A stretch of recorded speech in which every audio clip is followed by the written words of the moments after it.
ప్రతి అక్షరం ప్రజల పక్షం. HR9 న్యూస్ టీవీకి స్వాగతం, సుస్వాగతం.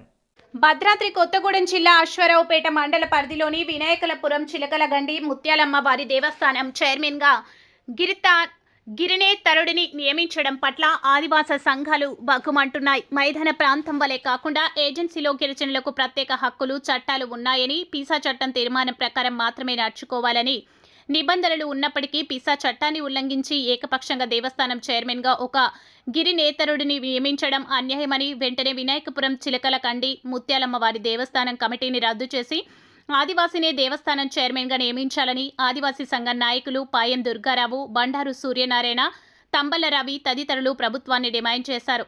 ఈ సందర్భంగా వినాయకపురంలో ఏర్పాటు చేసిన విలేకరుల సమావేశంలో వారు మాట్లాడుతూ, ఆదివాసీ ఎమ్మెల్యే అయి ఉండి కూడా ఆదివాసీ చట్టాలను ఉల్లంఘిస్తుంటే చూస్తూ ఊరుకుంటున్నారని, చట్ట ప్రకారమే నడుచుకోవాలని, ఏజెన్సీ చట్టాలను గౌరవించాలని, దేవస్థానం చైర్మన్ గా ఆదివాసీలను నియమించాలని ఆదివాసీ సంఘాల ఆధ్వర్యంలో జిల్లా కలెక్టర్, ITDA PO, దేవాదాయ శాఖ కమిషనర్ను కలిసి అనేకసార్లు విన్నవించామని, అందరూ సానుకూలంగా గిరిజన చట్టాలను గౌరవిస్తామని, ఆదివాసీలనే దేవస్థానం చైర్మన్ గా నియమిస్తామని హామీ ఇచ్చినప్పటికీ ఆ హామీలను తుంగలో తొక్కి స్థానిక ఎమ్మెల్యే, ప్రభుత్వ అధికారులు ఏకపక్షంగా వ్యవహరించి నిబంధనలకు విరుద్ధంగా ఒక గిరిజనేతరుడిని దేవస్థానం చైర్మన్ గా నియమించారని, వెంటనే ఆ కమిటీని రద్దు చేసి ఆదివాసీలనే దేవస్థానం చైర్మన్ గా నియమించాలని, లేనిచో మండల వ్యాప్తంగా గిరిజన సంఘం ఆధ్వర్యంలో పెద్ద ఎత్తున ఆందోళన చేపడతామని వారు ప్రభుత్వాన్ని హెచ్చరించారు. ఈ విలేకరుల సమావేశంలో ఆదివాసీ సంఘం జిల్లా అధ్యక్షులు పాయం దుర్గారావు, రాష్ట్ర నాయకులు బండారు సూర్యనారాయణ, జిల్లా వర్కింగ్ ప్రెసిడెంట్ తంబల రవి,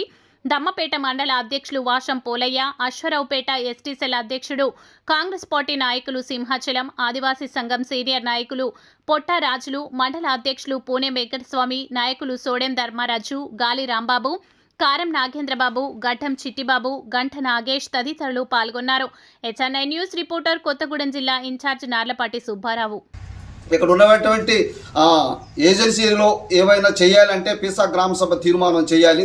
ఈ పీసా గ్రామ సభ తీర్మానం లేకుండాను మరి ఏకగ్రీవంగా ఇక్కడ ఉన్నటువంటి పంచాయతీలో ఉన్నటువంటి ప్రజలకు కూడా తెలియకుండా ఒక గిరిజనేతర వ్యక్తిని చైర్మన్గా నియమించడం మేము తీవ్రంగా మా యొక్క సంఘం తరపున మేము ఖండిస్తూ ఉన్నాం. ప్రభుత్వం ఇప్పుడైనా పరిశీలించి మాకున్నటువంటి చట్టాలను, మాకున్నటువంటి హక్కులను అమలు పరచాలని ప్రభుత్వం కోరుతున్నాం.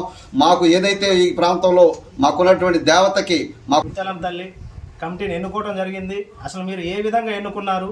మరి పీసా చట్టం ప్రకారం మీరు ముందు ఇన్ఫర్మేషన్ ఇవ్వాలి, సభలు అంగీకరించాలి, చుట్టుపక్కల గ్రామాలకి మరి షాటింపు వేయాలి. మీరు కనీసం ఇన్ఫర్మేషన్ ఇవ్వకుండా ఎన్నుకున్నారు. అది కూడా నాన్ ట్రైబుల్ని ఎన్నుకున్నారు. మేము నాన్ ట్రైబుల్కి వ్యతిరేకం కాదు. విషయం ఏంటంటే మా ఏరియాలో ఏజెన్సీ ప్రాంతంలో మా హక్కులను కాల రాస్తూ మీరు నాన్ ట్రైబుల్కి ఎలా ఇచ్చారు? మీకు అవగాహన లేదా? స్థానిక ఎమ్మెల్యే గారు, నేను ఇదే అంటున్నా, మీరు పునరాలోచన చేసుకోండి. ఆ కమిటీని రద్దు చేయాలి, లేదా మేము రోడ్డు ఎక్కుతాం. జై ఆదివాసీ, జై జై ఆదివాసీ. వస్తున్న మరి దేవాలయాలు ఏవైతే ఉన్నాయో ప్రతి ఒక్క ఏజెన్సీ గ్రామాల్లో ఆ దేవాలయాలు ఏవైతే ఉన్నాయో ఖచ్చితంగా కూడా దాన్ని నాన్ ట్రైబు వాళ్ళేం అంటలేదు, మేమేమి ఇది చేయట్లేదు, వాళ్ళకి నచ్చిన వాళ్ళకి ఎవరికైనా ఇచ్చుకోవచ్చు.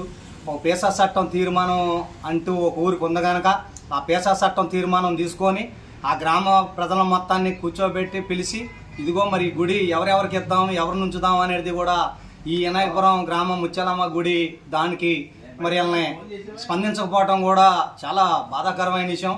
ఇట్లాంటి పొరపాటు మళ్ళీ ఎప్పుడూ కూడా ఎక్కడా కూడా ఏ గ్రామంలో కూడా చేయకూడదు.